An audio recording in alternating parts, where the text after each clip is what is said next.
Peace, folk, and welcome back to another edition of the Problem of Thought series right here on the old T.P.O.T YouTube page. I'm your host, X, of course, but you knew that already. That's why your black asses are here.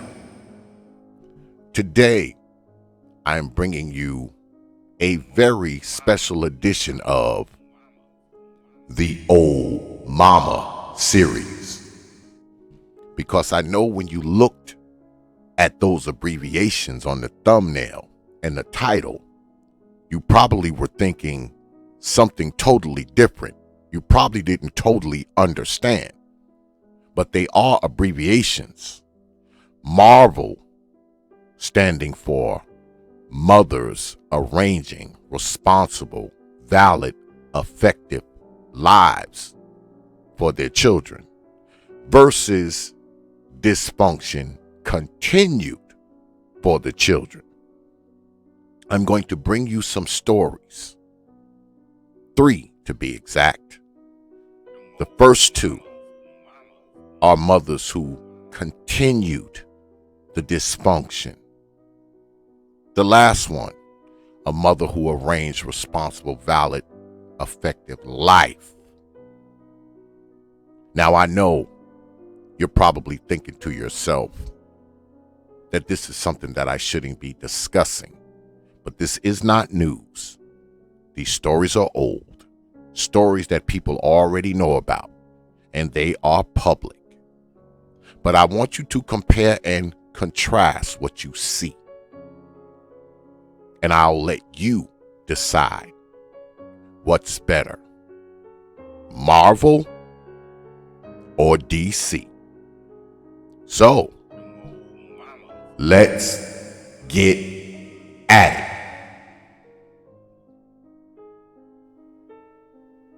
We're going to start here. The lady you see in this photograph here, this still is one of the women that's on the thumbnail. And her name is Shirley Chambers. She's from Chicago. And some of you may be familiar with this story. But we're going to go ahead and roll it, let you listen to it, and we'll be stopping it periodically for some commentary. So, let's get at it. Fair use, Negroes. Fair use. It's hard to imagine anything more difficult than attending your own child's funeral. Yesterday, Shirley Chambers did that for the 4th time. Now, y'all are listening to this, right? The 4th time, the 4th child, where she's attending their funeral. But we continue. Fair use, Negroes. Fair use. For the 4th time. In the mid-1990s, the Chicago woman lost a child to gunfire. A few years later, in 2000, a daughter and a son were shot to death months apart. Yes. Now, y'all heard that, right? In the mid-90s, one of her children was killed. Then in 2000, 2 more of her children killed. But we continue. Months apart. Yesterday, Shirley Chambers buried her last surviving child. The funeral came amid a nationwide debate over gun violence, as we'll hear in this part of the program. Our coverage begins with NPR's Cheryl Corley. What a friend we have in Jesus. Nearly 500 people filled the pews, the choir lofts, and hallways of St. Luke Church of God in Christ for 33-year-old Ronnie Chambers' funeral. The aspiring music producer died January 26. When Shirley Chambers walked up to the casket to look down on her son, she collapsed. Family helped her back to her seat, where she listened as many, including Willie Fleming, stepped forward to eulogize her son. We embody what everybody in this room should be doing. To reach back to help somebody else. 54-year-old Shirley Chambers works at a popular Chicago hot dog chain. She raised her children in the Cabrini Green public housing high-rises, which have since been torn down. Her son, Carlos, was 18 when he was shot by a classmate outside of school in 1995. Now, that was in 1995 when her first kid was murdered 1995. Pay attention to the dates, because we're going to do the math. But we continue. Fair use, Negroes. Fair use. In 1995, her daughter, LaToya, was 15 when she was shot in a Cabrini Green lobby more than a decade ago. Her daughter, 15, when she was killed. All right? And I believe that this story here is circa 2013. But we continue. Go. And then the little guy was trying to shoot someone else, and he shot LaToya. And then a couple months later, Jerome was murdered. Jerome was 23. Now, you listening. 2000, her daughter was 15. Her son, who got shot a few months later, was 23. So let's do the math. Let's go back to 1995, when her first kid was killed. That means that that girl was 10 in 1995. Her son in 1995, who was 23 when he got shot, in 1995, he would have been 18. Correct? Correct. So, let's continue. Fair use, Negroes. Fair use. Was 23. Please welcome Scooby. Last December, Ronnie Chambers, whose nickname was Scooby, appeared on the Ricky Lake talk show. He said he was a former gang member, and the murders of his 3 siblings made him decide to change his life. That right there, me in and out of jail, that let me know I had to do something different. Chambers began mentoring young men interested in rapping, working to help them stay away from gangs. His mother, who had been fearful for his son, was ecstatic about his change and his TV debut. And I started screaming, "There goes my baby, there goes my baby." I was excited. See him come out there, he looked so sweet. And just like, oh, that boy's so smart. A month later, her son would be dead, shot in the head while he sat in a car on the city's west side, returning from an event for the young rapper and gang member who appeared with him on the television show. It's ridiculous. It's happening too much every single day. Chicago. Now, he was 33, right? Like I said, this was 2013. So let's go back to 1995. If he's 33 in 2013, that would have been 18 years before he was killed, which means he was 17 in 1995 when his first sibling was shot. But we continue. Fair use, Negroes. Fair use. Flurry of gang-related violence in January with more than 40 homicides. In addition to Chambers, the death of 15-year-old high school student Hadia Pendleton also made news headlines. Police superintendent. And they also mentioned Lady Hadia Pendleton. Those of you who follow the Proper Thought series, you all know that Hadia Pendleton basically started T.P.O.T.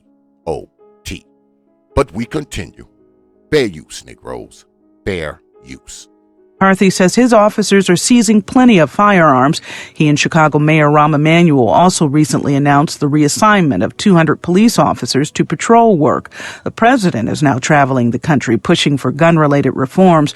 Shirley Chambers says she just wants a coordinated effort. It's too much out of control now. They got to get stiffer penalties for these guys that go out here and murder people for no reason. Now, you hear what she's saying, right? When her first kid was shot in 1995, this woman continued to stay where she was. And I know people will say, well, X, maybe she couldn't afford to move. Maybe the situation made it so she couldn't move. Maybe she just loved Chicago. And to that, I would say this. I own a dog, right? And I like my dog. My dog will guard me with his life. He will guard my wife with his life. He will guard our house with his life, right? So say, for instance, hypothetically, we were living in a neighborhood where many, many dogs were turning up murdered, turning up shot, turning up killed. I would do everything in my power to make sure my dog didn't end up killed or murdered.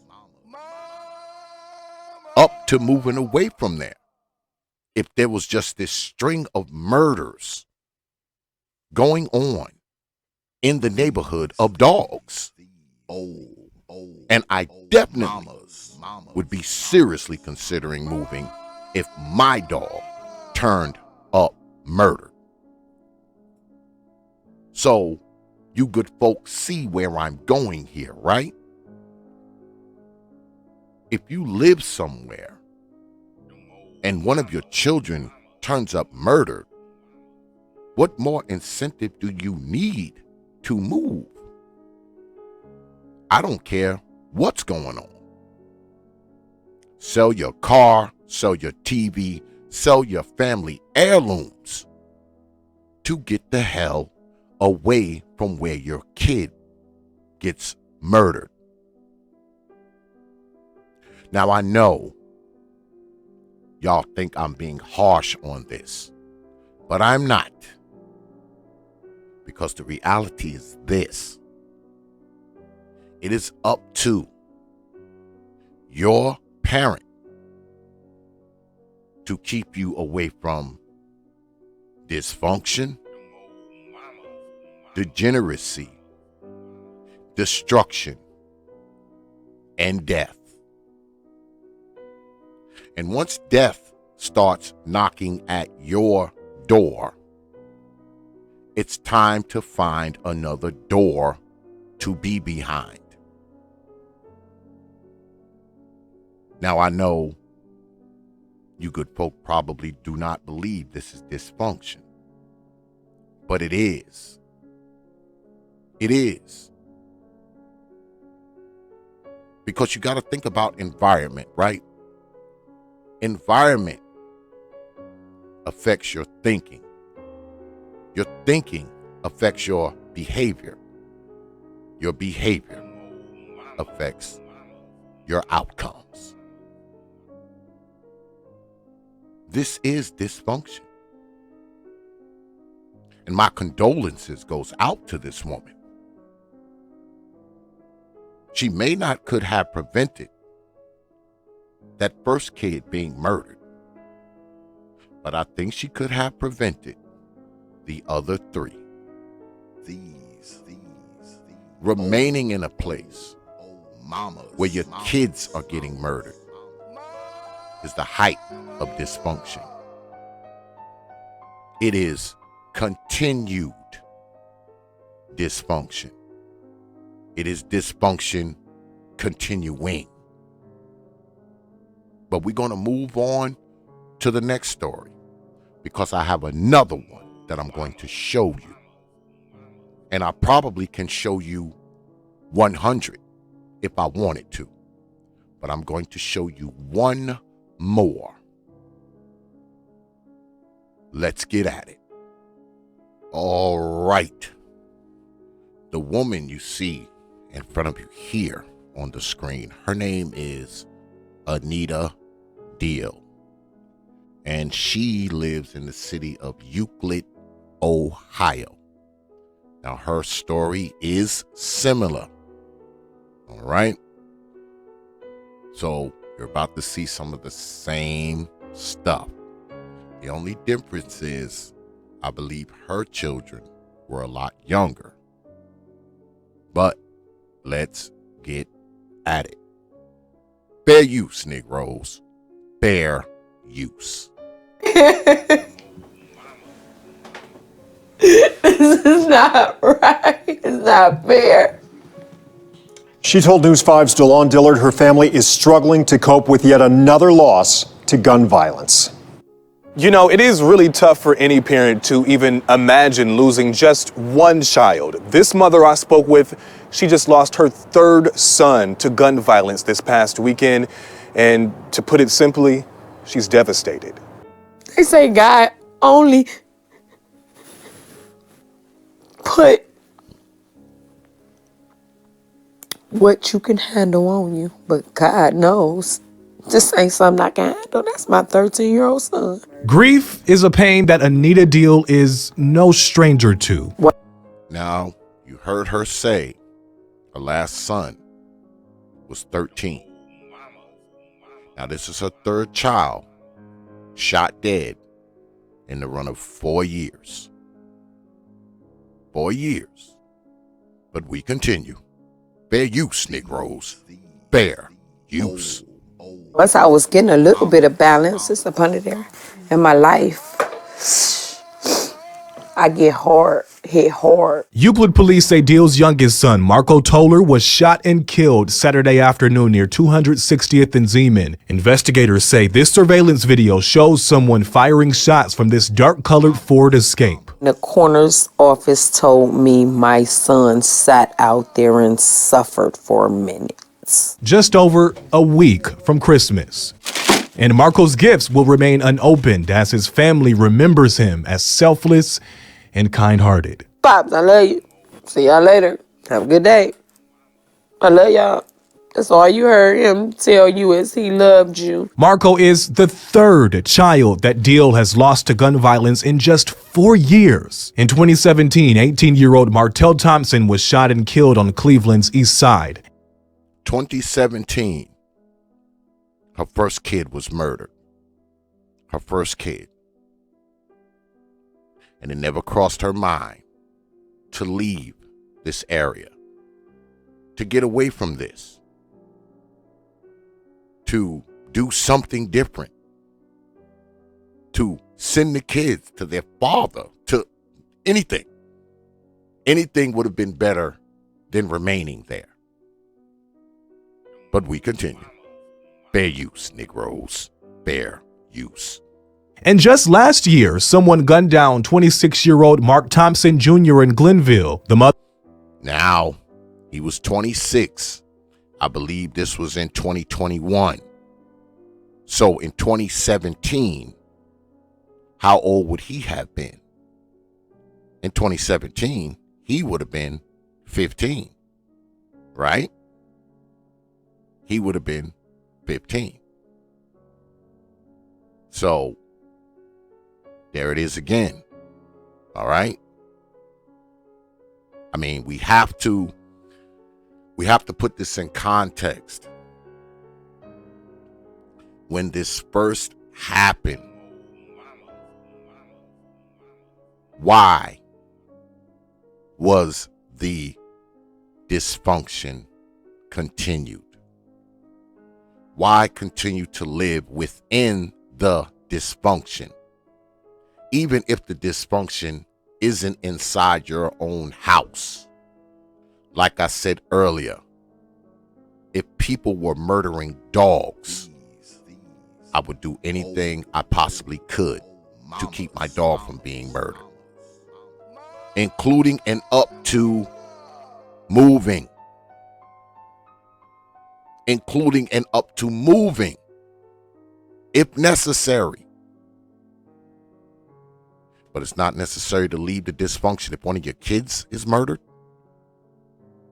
a second kid murdered, a third kid murdered. What does it take for you to realize that this is not a good place to be? That this is not advantageous for you to remain in this place? What does it take? But we continue. Bear use, Negroes.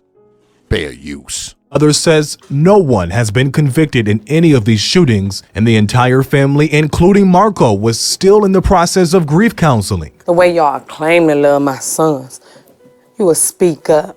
It ain't snitching. Because if it was yours, y'all would want man to speak up. It's interesting that she talks about how people claim to love her sons But I question her love of her sons. She didn't love them enough to get them out of this environment.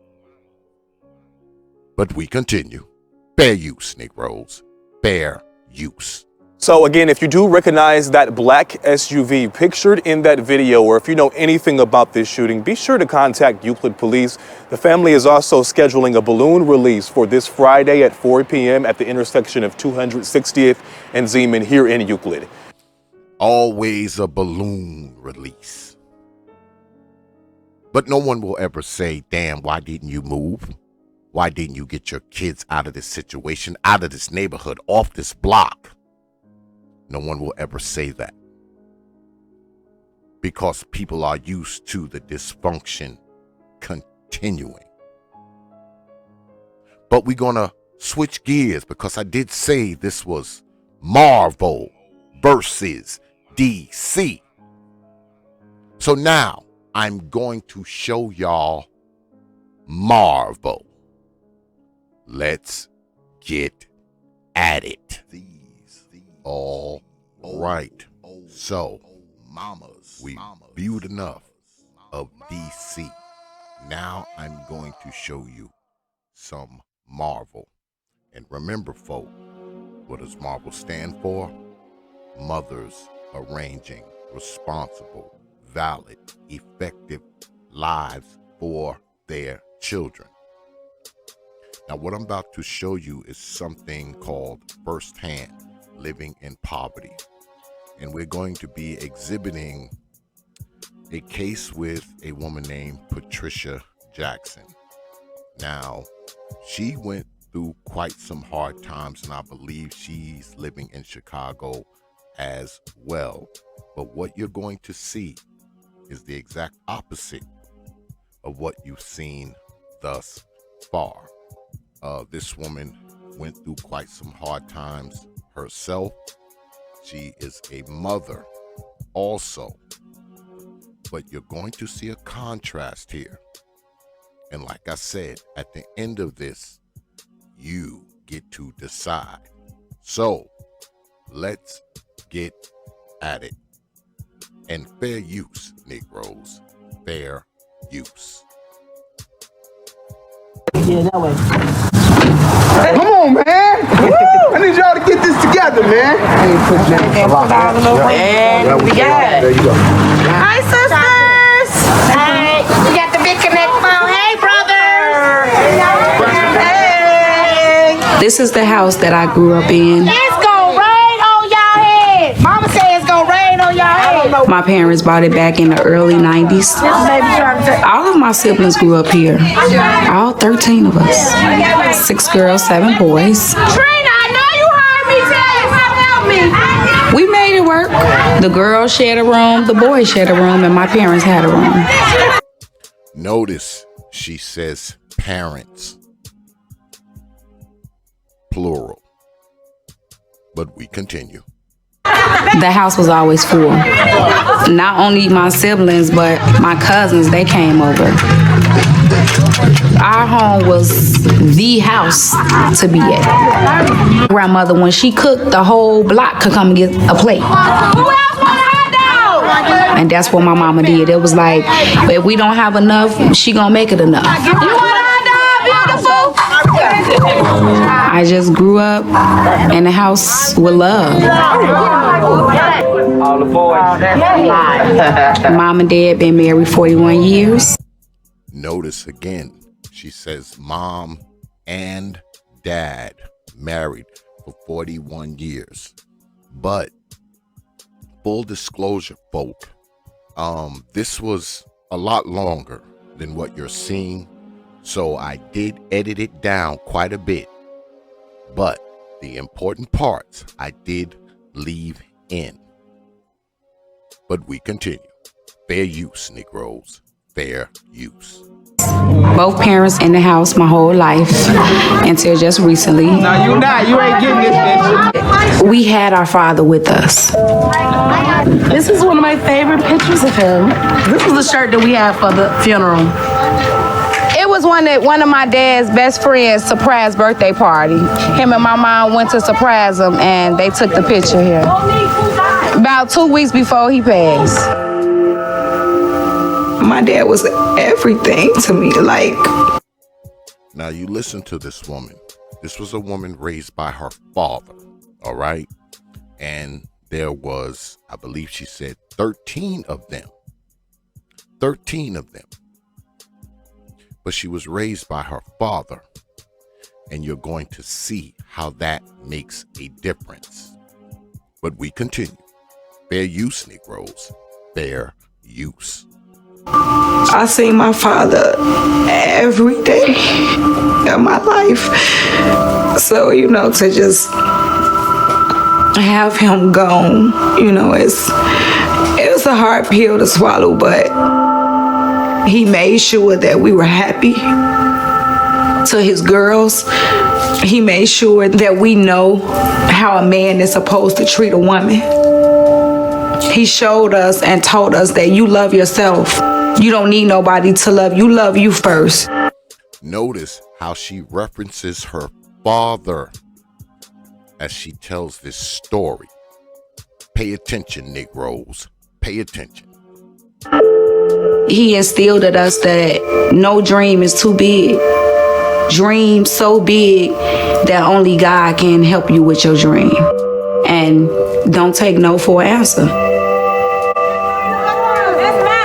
He told us family is first. Regardless of what they do, what they say, you only get one. And cherish and take care of them.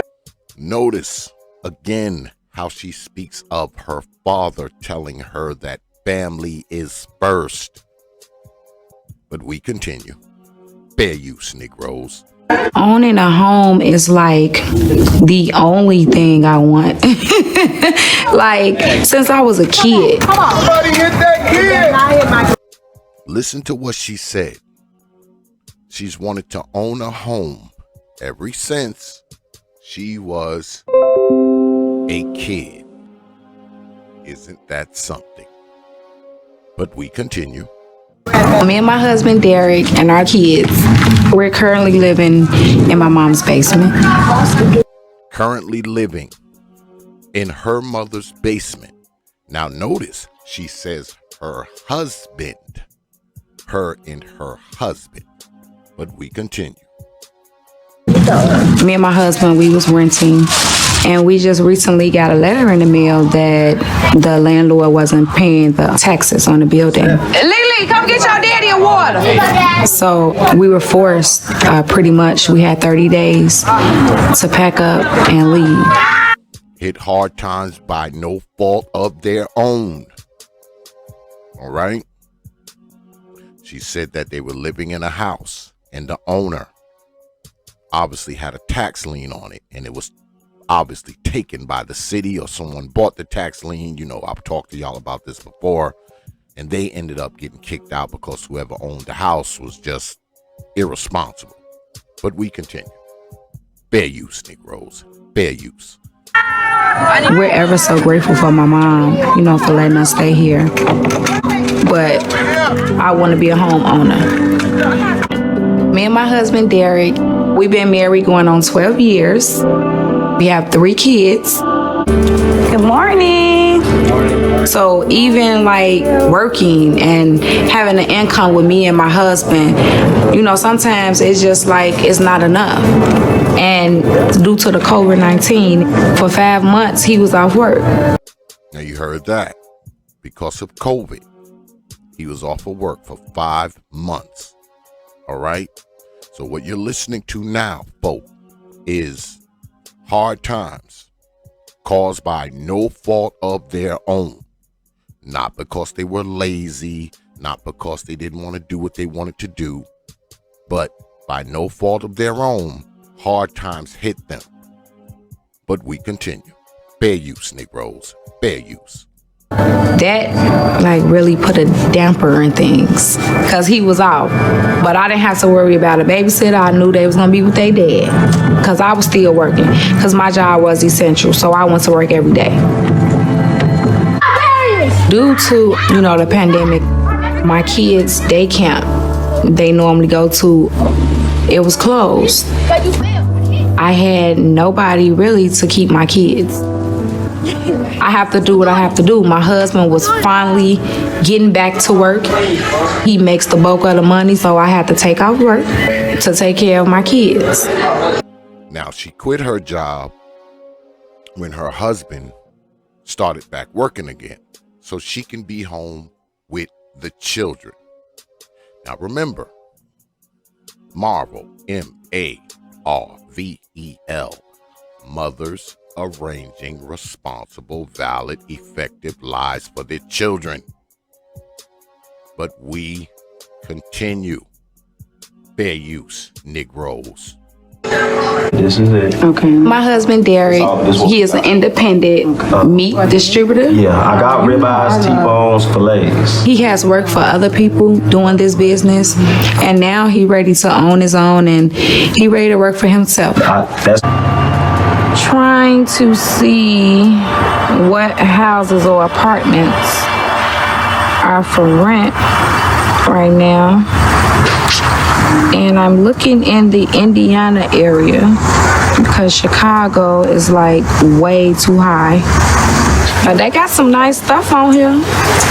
They got some nice houses. 3-bedroom is only like $900 in Dyer, Indiana. Now 3-bedroom in Chicago is like $1,200, $1,500. They prices is just ridiculous. And most of the areas is not even like good areas to live in. Like not safe areas. Notice how she says these areas are not good areas to live in. They are not safe. They're not safe. Now you heard her say her husband, he's an independent meat distributor, works for himself, so they probably could afford the higher apartments in Chicago. But listen to what this mother says. Those areas are not safe or good areas. But we continue. Fair use, Negroes. Fair use. So today, the hubby and I, we're going to get his truck, his work truck. He normally would have to rent a truck. It takes a lot of funds out of his pocket. Wait a damn minute. They're pushing the Benz? But we continue. It can be in his own pocket. So now he don't have to have those problems anymore. It's all his. The truck will make a huge difference in our life because it's yours. You don't have to work for nobody else. You work for yourself. All right.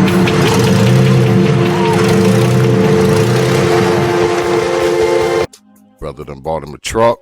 He back in business. Let me take a look. Since we got the truck, his business is like booming. Load up now. He sees all the profit. Before, he had to pay for rental. When he was working with one of his co-workers, whatever they made, they shared it down the middle. So now he don't have to do any of that. Anything he makes, he gets it. And when he make it, he put it right back in his business. Heard what she said. He's making good money. He's working on his own. And the money he makes, he puts back in his business. Not only is this woman coming off as very responsible, she's also married to a man who is very responsible. So what do you think the future of those children are going to be? Responsible mother, married to a responsible father. Those children's lives look like they have a future because of the people who are raising and are responsible for them. But we continue. Fair use, Negroes. Fair use. It's just been a blessing. Since I got this truck, business has been great. I mean, last 2 weeks, I want to say every time I've been going out, when I come back from getting the order, I've been selling out.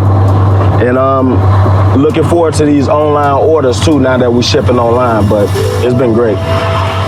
Yeah. The brother says business has been great. Business has been great. Now, mind you, they lost their place, had to move in with his wife's mother. They have 3 children, struggling. The brother was out of work, but they are slowly building their lives back, slowly getting back on target. So once again, what does that mean for the children? It means the children have a chance. But we continue. Fair use, Negroes. Fair use. We finally found the apartment in Indiana. Notice, found an apartment in Indiana, not in Chicago. Because remember what this mother said earlier. Chicago is not safe. Chicago is not a good area. So she's not going to move her kids there, even though her husband is making good money and they probably can afford to live there. But we continue. I'm not getting your own place. Not like it. Not like it. We found it and we're out of my mother's home and we are in our own. It's not the goal. You know, the goal is to purchase our own home. It's nothing too hard. It's nothing that you can't do. There's nothing that you can't be. I don't care what you went through, what trials, tribulations. As long as, you know, God give you the ability and the breath in your body, you have another chance to get up and get it right. Even if you feel like the world is against you and you've done nothing wrong, the only thing you can do is learn from it and grow from it. Now listen to that. And we're going to stop there. Once again, M.A.R.V.E.L versus D.C. Mothers arranging responsible, valid, effective lives for their children versus dysfunction. Continue. This mother here is thinking about her children. This mother here is not going to let her children fall into the cycle of poverty. But then again, this mother here has a husband and they work together as a family. When he went back to work, she quit her job to mind the children. This is a responsible mother. This is M.A.R.V.E.L. What you saw earlier was D.C., where the mothers watched child after child after child after child be murdered and continue to stay in those same areas, in that same situation, in that same freaking apartment, that same house. Not one kid, not 2 kids, 3 kids, 4 kids murdered. And I guarantee you, they are still living there. Which would kind of make sense now, right? The kids are dead. No reason to leave now. But I say again, regardless of what your situation is, regardless of how much money you do or do not have, if one of your children is murdered and you have other children to think about, I don't care what you got to do to get away from there. I don't care where you have to go, whether or not you have to beg, borrow, steal to get those kids away from there. To watch one kid gunned down, a second, a third, a fourth, it's just incomprehensible to me. I don't get it. Now, I don't know what these old mamas situations were. But what I do know is they watched their children be murdered one after another.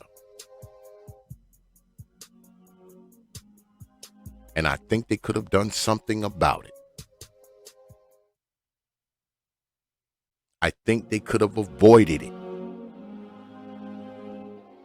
And like I said, maybe not the first one. But you didn't think about preventing the second one from happening? The third one, the fourth one? You can say what you want. You can call me what you want. But like I said before about my dog, if I find out that dogs are being murdered in the neighborhood, I'm going to do everything I can to keep my dog from being murdered. Anything up to moving, if necessary. And I would definitely move out of this damn neighborhood if I came outside and saw my dog murdered. I wouldn't get another dog and hope he didn't get murdered. That dog gets murdered. I buy another one and hope he doesn't get murdered. You see where I'm going here, folk? It doesn't make any sense to allow the dysfunction to continue, man. It's beyond me. And hopefully it's beyond you too, good folk. So what do you think? I'm with Marvel on this one. But maybe you good folks are with DC. I don't know. Let me know in the comment section. But that's all. I want to say I appreciate you good folks for spending some time over here when you could have spent your time anywhere. But you decided to be here, and it is appreciated. I don't take you good folks lightly, man. I never have and I never will. You got my word on that. So, with that, I will leave you good folk with 3 words. You know, like I always do. Open your mind. Peaceful.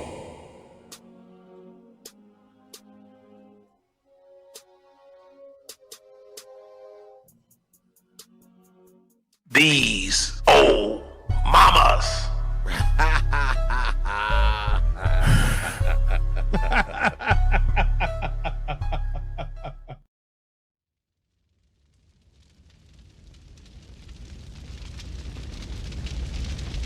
Only from T.P.O.T. Media. Open